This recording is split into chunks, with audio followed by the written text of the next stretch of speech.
מ-1,500 עדויות מזעזעות וקשות שהמוח והנפש מתקשים לקלוט ולהכיל. המחבלים הרצחניים לא הסתפקו ברציחתם של חפים מפשע, אלא וידאו הריגתם של הקורבנות הן היו במנוסה, עסקו בביזוי והשחטת הגופות לרבות כריתות איברים ושריפה. המחבלים השפלים פעלו באופן שיטתי ומתוכנן לבצע טבח המוני שהם מצוידים באמצעי לחימה מגוונים, מחומשים בכמות בלתי נתפסת של רובי קלאץ', מקלעים, מטולי RPG, מטענים, מטענים ורימונים, אזרחים כנגד אזרחים חפים מכל פשע וללא הבדל של דת, גזע או מין.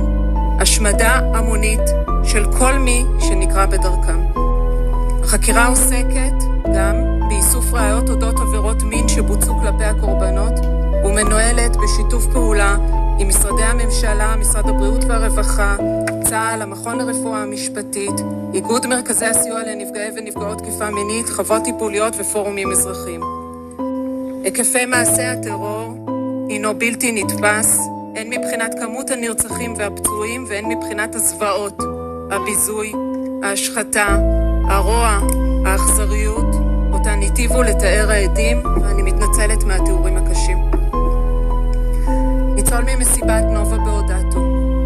בתוך חקירה. הכל היה אפוקליפסה של גופות. בנות בלי בגדים, חלק עליון, חלק תחתון. אנשים חצויים, אנשים שחוטים. ערופי ראש חלקם.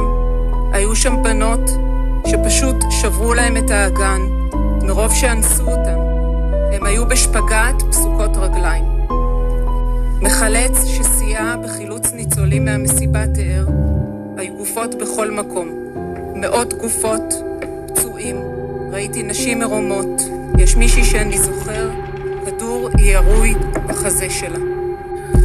מחלצת ממסיבת נובה מתארת, אוהל מלא גופות, גופות כפותות בידיים מאחורי הגב, גופת אישה עם דימום מאזור איבר המין. עד נוסף מתאר, מלא גופות מרוטשות באזור הראש והצוואר, ראשים מאוחים, גופה של אישה עם מכנס ג'ינס מופשל עד הברכיים, ראשים ללא גוף בעיקר של גברים, גופה עם סכין נעוצה בלסת. עדה נוספת מתארת, היה המון פצעי ירי. היה ירי ממוקד באיברי המין של הגברים, ירי באזור הבטן, הגפיים והישבן. היה להם קטע עם איברי מין של גברים ונשים. ראינו כריתות שדיים ופצעי ירי. אצל הגברים ראינו הרבה כריתות של איברי המין. ניצולה ממסיבת נובה ברעים. זה מתחיל עם מישהי שיער קצר, לא ראיתי אותה במסיבה. ראיתי סיטואציה שהיא יושבת על הברכיים, מתחננת, מחבל עומד מעליה ויורק לה על הפנים.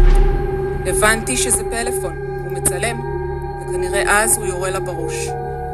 האזור שבו התחבאנו, לשם הביאו את כל הנשים, אפילו ראשים של נשים. היה ראש קטן אפילו של ילדה, אם אני זוכרת. הייתה סיטואציה שבה כופפו מישהי והוא אונס אותה, ואז מעבירים אותה מאחד לשני. הם מחופשים לחיילים, שומעת צעקות בערבית. הבחורה שהם אנסו היא הייתה בחיים, עמדה על הרגליים, היא דממה מאזור הגב. הייתה עוד מישהי שניסיתי לזכור מה היא לובשת, ואני לא מצליחה. אני זוכרת שהמחבל מושך לה בשיער, האישה לא לבושה, הוא חותך לה את השד, זורקים לה את השד על הרצפה והם משחקים עם זה, והם ממשיכים למשוך אותה. אני זוכרת מישהו חודר אליה, ואז יורה לה בראש.